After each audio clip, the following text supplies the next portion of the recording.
ધ્યાન રાખવા જેવી માહિતી. તમારો કિંમતી સમય કાઢીને જરૂરથી સાંભળજો. જ્યારે તમને થાક લાગે ત્યારે આરામ કરો, બહાર જશો નહીં. થાકીને પણ બહાર જાઓ તો બીમાર પડવાનું જોખમ વધી જાય છે.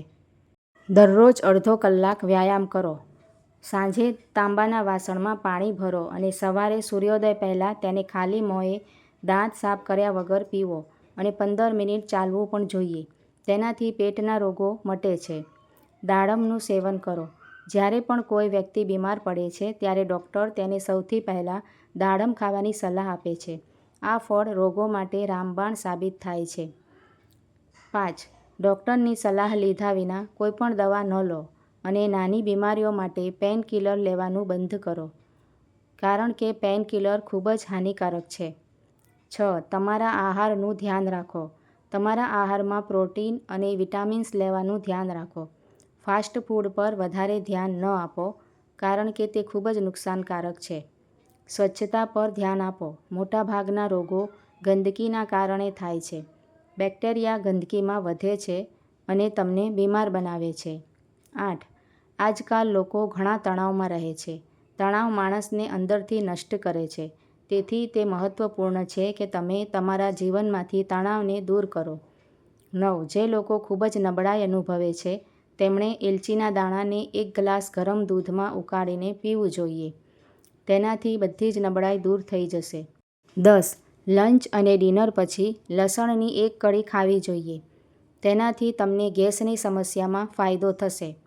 11. પગના દુખાવા કે લ્યુકોરિયાથી હંમેશા માટે છુટકારો મેળવવા માટે થોડા દિવસો સુધી દરરોજ સવારે 7 બદામ ખાઓ. 12. વધુ પડતો કેરીનો રસ પીવાથી યુરિક એસિડની બીમારી થઈ શકે છે. 13. સવારે અને રાત્રે ખાલી પેટે નારંગી ન ખાવી જોઈએ. 14. ડુંગળી સ્વાસ્થ્ય માટે દરેક રીતે ફાયદાકારક છે. તમે તેને કાચી ખાઈ શકો છો અથવા તો તેને શાકભાજીમાં ઉમેરીને ખાઈ શકો છો. તમારે ડુંગળી ખાવી જોઈએ. 15. દૂધમાં મધ મિક્સ કરીને પીવાથી આંખોની રોશની વધે છે. 16. લંચ અને ડિનર પછી લસણની એક કળી ખાવી જોઈએ.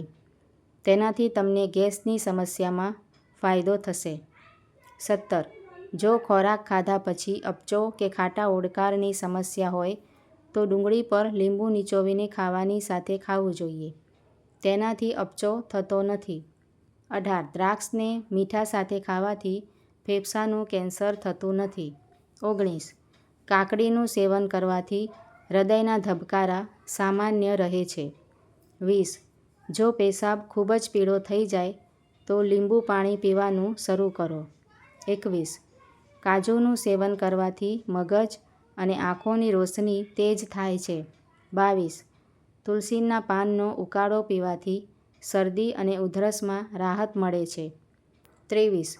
જો તમે કમરના દુખાવાની સમસ્યાથી પરેશાન છો તો રોજ બપોરે થોડા કાળા મરીનો પાવડર લો. 24. તમે તમારું વજન વધારવા માંગતા હોવ તો બટાકાને બાફીને ખાઓ. 25. જો લીંબુ પાણી પીતી વખતે તમારી મોંમાં લીંબુના દાણા આવી જાય તો તમારે તેને ચાવીને ખાવું જોઈએ. તેનાથી ઘણી બીમારીઓ દૂર થાય છે. 26. 1 ચમચી જીરુંને આખી રાત પાણીમાં પલાળી રાખો અને સવારે ઉઠ્યા પછી આ પાણી પીવો. તે કબજિયાતમાં રાહત આપે છે અને પેટને સાફ રાખે છે. 27. ઊંઘતા પહેલાં વરિયાળીનું સેવન કરવાથી આંખોની રોશની સુધરે છે. 28. દાંતનો અસલી રંગ આછો પીળો હોય છે, તેથી તેને વધારે સફેદ કરવાનો પ્રયાસ તમારા દાંતને બગાડી શકે છે. 29. જો તમે નિયમિત રીતે મસૂરની દાળનું સેવન કરશો તો તમારા શરીરમાં એનિમિયા નહીં રહે અને તેનાથી શરીરમાંથી નબળાઈ પણ દૂર થાય છે. 30. વધુ પડતી ચાનું સેવન કરવાથી દાંતને નુકસાન થાય છે. 31. જો તમે હાર્ટ એટેક જેવી બીમારીઓમાંથી બચવા માંગતા હોવ તો રોજ ડુંગળી અને લસણ ખાઓ અને સવારે 1 સફરજન ખાઓ. 32. રોજ વાળ ધોવાથી વાળ ખરવાની સમસ્યા શરૂ થાય છે. 33. જો તમને છાતીમાં દુખાવાની સમસ્યા હોય તો સેલેરીનો ધુમાડો લો. તેનાથી દુખાવામાં આરામ મળે છે.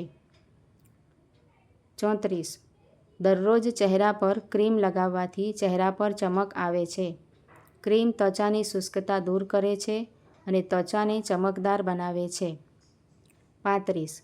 મરીનું ચૂર્ણ અને તુલસીના પાન એક સરખી માત્રામાં લઈ તેને પીસીને તેની ગોળી બનાવી જે દાંત દુખતો હોય ત્યાં તે ગોળી રાખવાથી દુખાવામાં ધીમે ધીમે રાહત થાય છે.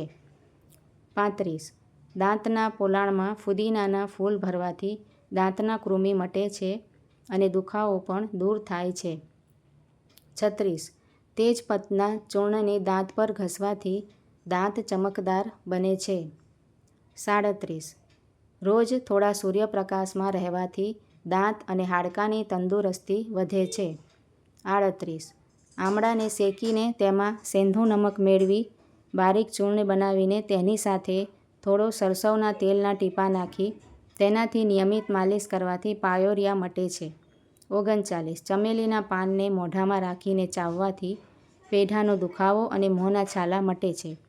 40. ખાટું ખાવાથી દાંત અંબાઈ ગયા હોય તો અખરોટ કે બદામ ચાવીને ખાવું જોઈએ.